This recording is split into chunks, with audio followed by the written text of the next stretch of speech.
진리표 그리실 때 뭐 참인 경우, 거짓인 경우를 한다고 했는데 그 경우가 이제 수로 논리로 오면은 이제 모델이 된다. 그 경우라는 거를. 그리고 모델이 뭐냐라고 했을 때 수러 문장, 수러들을 참이게 만드는 대상들의 집합 자체가 이제 도메인, 논의 영역이라는 거에 하나 있다고 했고, 다른 하나는 그 안에 있는 대상들을 이 수러에 다니엘이란 대상이 이 수로에 들어가서 이제 참이 된다. 레이첼이란 대상은 들어가서 이제 참이 되는 건 아니다. 뭐 이런 식으로 그런 거를 이제 제시를 해주는 게 해석이라고 말씀을 드렸어요. 그리고 그 해석이라는 거는 이런 식으로 제시를 한다. I를 적으시고 괄호 안에 그 표현, 수러인지 그 이름인지 그런 것들을 하나 제시를 해주고, 다니엘이라는 이름은 다니엘을 지시한다. 배우이다라는 그 수러 표현을 참이게 만드는 거는 다니엘이다 라는 것이고, 이렇게 해석으로 제시되지 않은 것들은 이 수러 표현을 참이게 만들지 않으니까 그런 표현이 이제 들어갈 경우에는 거짓이라고 생각을 하시면 되겠죠. 그런 식으로 보셨을 때 지금 도메인은 다니엘과 레이첼만 있는 거고요. 그리고 여기가 이제 그 해석은 이런 방식으로 제시가 되는 것이었고, 이 해석과 도메인 합쳐서 이제 모델이라고 한다 라고 봤을 때 밑에 문장 이거를 좀 보실 수가 있겠죠.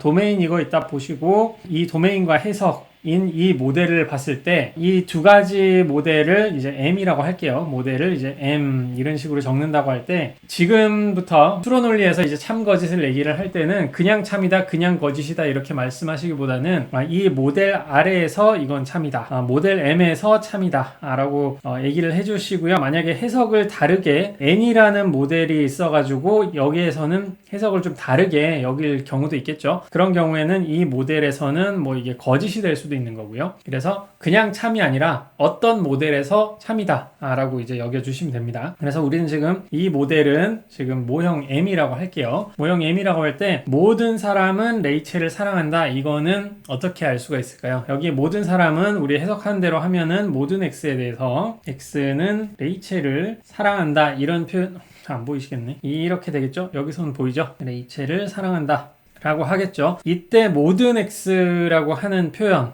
이 표현의 모든 대상이라고 하는 게 어디에 있을까요? 바로 이 도메인에 있다고 보시면 되겠죠. 그래서 모든 X에 대해라는 표현을 고려를 한다면 어떤 모형이 주어졌을 때 그 모든 대상들은 이 도메인, 모형이 가지고 있는 논의 영역에 있는 그 대상들만 보면 되는 거죠. 그래서 여기에서 모든 X라고 하는 거는 다니엘과 레이첼을 밖에 안 되는 거죠. 그런 상황에서 X는 레이첼을 사랑한다 라고 했을 때 X는 모든이니까 처음으로 이제 다니엘을 X에 넣어서 보시고, 다니엘은 레이첼을 사랑한다. 그러니까 이 X는 Y를 사랑한다 라는 수로를 참이게 만드는 순서상을 좀 찾으면 되시겠죠. 그래서 다니엘을 넣었을 때는 다니엘과 레이첼, 여기에 순서상이 있죠. 그러니까 이 경우 첫 번째 대상은 이제 참이 되는 거고, 두 번째는 이제 레이첼이 여기에 들어가는 경우를 봐야겠죠. 그래서 두 번째 이게 들어가면은 이것도 이 부분이 지금 순서상 안으로 들어가 있는 거니까 레이첼과 레이첼인 순서상이 여기에 있죠. 그러니까 이 해석에 따르면은 모든 대상, 이 두 가지 대상이 모든 대상이니까 모든 대상에 대해서 그 대상들이 레이첼을 사랑한다 라는 표현이 이제 참이 된다고 할 수가 있겠죠. 그래서 4번은 모형 M에서 참이 된다 라고 보시면 됩니다. 그리고 어떤 사람, 이건 몇몇 사람이죠. 몇몇 사람은 레이첼을 사랑한다 라는 표현은 번역한 대로 하시면 몇몇 X에 대해서 X는 레이첼을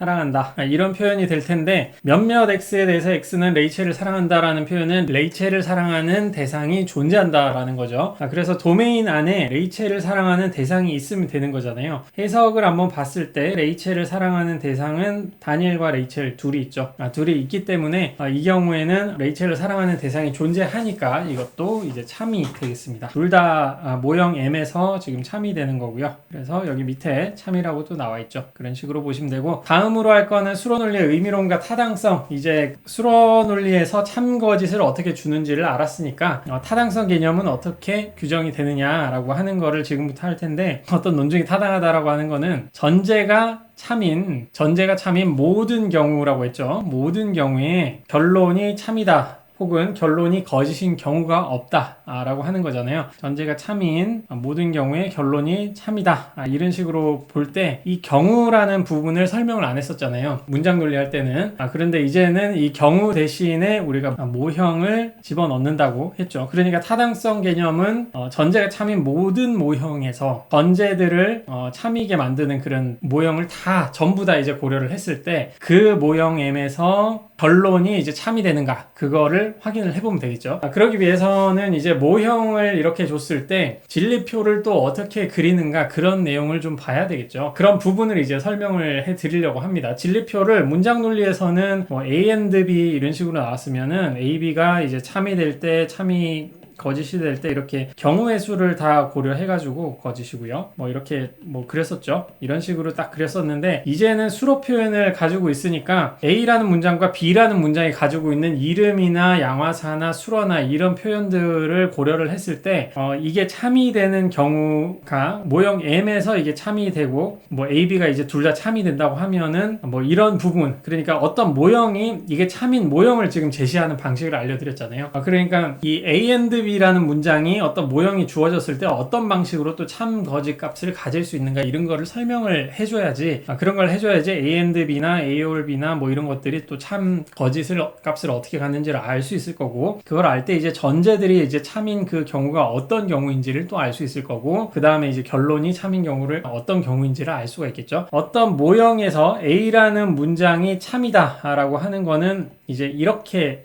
얘기를 할 거예요. 그래서 어떤 전제 문장들이 있잖아요. A1, A2, 뭐 A3 이런 문장이 있을 때 이걸로부터 B가 이제 도출된다. 자연 연역에서. 그럼 턴스타일 이런 거를 썼잖아요. 이게 구문론적으로 쓸 때. 근데 의미론이니까 의미론이라는 거는 이제 참거짓 값을 주는 방식이죠. 그런 방식으로 쓸 때는 이제 더블 턴스타일이라고 자연 연역 쓸 때는 턴스타일 쓰고 이렇게 적으면은 A가 모형 M에서 참이다 라고 적는 것이고 여기 이렇게 적기도 해요. 여기에 M을 딱 적어가지고 모형 M에서 참이다 라고 적기도 하고 그리고 밑에 보시는 것과 같이 비슷하게 적을 수도 있습니다. 이 A1 A2, A3에서 여기 더블 턴 스타일 쓰고 B 이렇게 적으시면 보통 여기에 이렇게 M을 적거든요. 그래서 모형 M에서 전제가 이제 모형 M일 경우에만이에요. M만 있을 때 그럴 때 이 A, B, C, A1, A2, A3가 참이면 B가 참이다 라는 식으로 이렇게 축약으로 적습니다. 그리고 한 가지 추가적으로 또 하나 더 하면은 이 아무것도 안 적는 경우가 있거든요. M이라는 모형조차도 이런 경우에는 참인 모든 모형이라는 뜻이에요. 참인 모든 모형 혹은